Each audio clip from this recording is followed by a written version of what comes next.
गोव्याच्या निसर्गरम्य फोंडा तालुक्यातील म्हादोळ येथे वसलेले श्री महालसा नारायणी मंदिर हे गोमंतकीय संस्कृती आणि हिंदू धर्मातील शक्तिभक्तीचा एक अजोड संगम आहे। या मंदिराची माहिती जितकी खोलवर जाणून घेऊ तितकी ती थक्क करणारी आहे। पौराणिक संदर्भांनुसार जेव्हा समुद्र मंथनातून अमृत बाहेर आले तेव्हा ते असुरांनी पळवले होते। अशा वेळी सृष्टीचे संतुलन राखण्यासाठी भगवान विष्णूंनी अत्यंत मोहक असे मोहिनी रूप धारण केले। ही मोहिनी केवळ सौंदर्याचे प्रतीक नव्हती तर ती अन्यायाचा विनाश करणारी शक्ती होती। म्हादोळची महालसा देवी हे विष्णूंचे तेच मोहिनी रूप आहे, जिला महालसा नारायणी या नावाने पूजले जाते। या देवीचे मूळ स्थान साष्टी प्रांतातील वेरणा वरुणपूर येथे होते, जिथे अनेक शतके तिची उपासना झाली। मात्र 16व्या शतकात पोर्तुगीज आक्रमकांनी जेव्हा हिंदू मंदिरे पाडण्याचे सत्र सुरू केले तेव्हा वेरणा येथील भक्तांनी अत्यंत सतर्कता दाखवली। 1567च्या एका रात्री पोर्तुगीज सैन्याला सुगावा लागण्यापूर्वीच गावकऱ्यांनी देवीची मूर्ती एका मातीच्या पात्रात सुरक्षित ठेवून कुवारी नदी ओलांडली आणि तिला अंतुज महालातील म्हादोळच्या जंगलात सुरक्षितपणे पोहोचवले। मंदिरातील मुख्य गर्भगृहात असलेल्या मूर्तीचे वर्णन करताना मन प्रसन्न होते।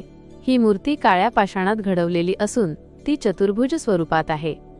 देवीच्या उजव्या वरच्या हातात त्रिशूळ आणि खालच्या हातात तलवार आहे, तर डाव्या वरच्या हातात राहू राक्षसाचे कापलेले मुंडके आणि खालच्या हातात अमृत कलश आहे। देवीच्या पायाखाली अधर्माचे प्रतीक असलेला एक राक्षस दडपलेला असून देवी अत्यंत शांत पण तेजस्वी मुद्रेत उभी आहे। देवीच्या अंगावर असलेले जानवे यज्ञोपवीत हे तिला विष्णू स्वरूप सिद्ध करते। देवीचा शृंगार अत्यंत वैभवशाली असतो, ज्यात तिला रेशमी साड्या आणि पारंपरिक गोमंतकीय सोन्याचे दागिने घातले जातात। मूर्तीच्या पाठीमागे असलेला चांदीचा मखर आणि आसपासचे वातावरण भक्तांना मंत्रमुग्ध करते। मंदिराच्या स्थापत्यशैलीबद्दल बोलायचे झाले तर म्हादोळचे हे मंदिर गोमंतकीय मंदिर वास्तुकलेचा एक उत्कृष्ट नमुना आहे।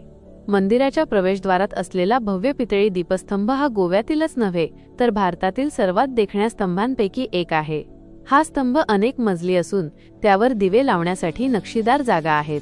या स्तंभाच्या तळाशी विविध देवतांच्या आकृत्या कोरलेल्या आहेत।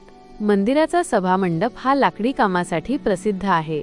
छताच्या लाकडी पट्ट्यांवर रामायण, महाभारत आणि विष्णूंच्या दशावतारातील प्रसंग अतिशय सुबकपणे कोरलेले आहेत।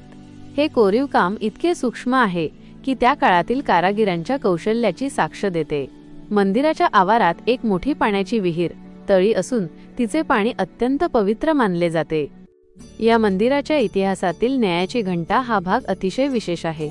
पूर्वीच्या काळी जेव्हा एखाद्या वादाचा निकाल लागत नसे तेव्हा दोन्ही पक्षांना महालसा देवीच्या दरबारात आणले जाई। असे मानले जात असे की जर कोणी या मंदिरात देवीच्या घंटेला स्पर्श करून खोटे बोलला तर त्याला त्वरित ईश्वरी दंडाचा सामना करावा लागेल। पोर्तुगीज अधिकारी सुद्धा या घंटेच्या न्यायावर इतका विश्वास ठेवत की अनेक कठीण न्यायालयीन खटले या ठिकाणी देवीच्या साक्षीने सोडवले जात असत। आजही ही घंटा त्या ऐतिहासिक सत्याची साक्ष देत तिथे टांगलेली आहे। म्हादोळला जाण्यासाठी गोवा राज्याची राजधानी पणजी येथून अनेक बसेस आणि खासगी वाहने उपलब्ध आहेत। पणजी फोंडा या मुख्य रस्त्यावरच हे मंदिर असल्याने तिथे पोहोचणे अतिशय सोपे आहे। विमानतळावरून किंवा मडगाव रेल्वे स्थानकावरून टॅक्सीने साधारण 1 तासात मंदिरात पोहोचता येते। मंदिराच्या परिसरात भक्तांसाठी राहण्याची आणि जेवणाची उत्तम सोय संस्थांमार्फत केली जाते। दर रविवारी होणारा पालखी सोहळा हा या मंदिराचा प्राण आहे, ज्यामध्ये देवीला सुशोभित पालखीत बसवून मंदिराभोवती प्रदक्षिणा घातली जाते। यावेळी गायले जाणारे अभंग आणि वाद्यवृंदामुळे संपूर्ण परिसर भक्तिमय होऊन जातो।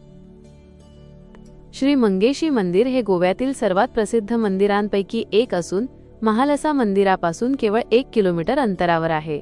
हे भगवान शंकराचे मंदिर आपल्या भव्य दीपस्तंभासाठी ओळखले जाते।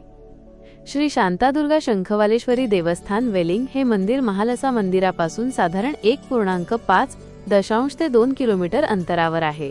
हे मंदिर देखील अतिशय प्राचीन आणि सुंदर आहे। श्री नवदुर्गा मंदिर मडकई म्हादोळपासून साधारण 5 ते 6 किलोमीटर अंतरावर असलेले हे मंदिर देवी नवदुर्गेला समर्पित आहे।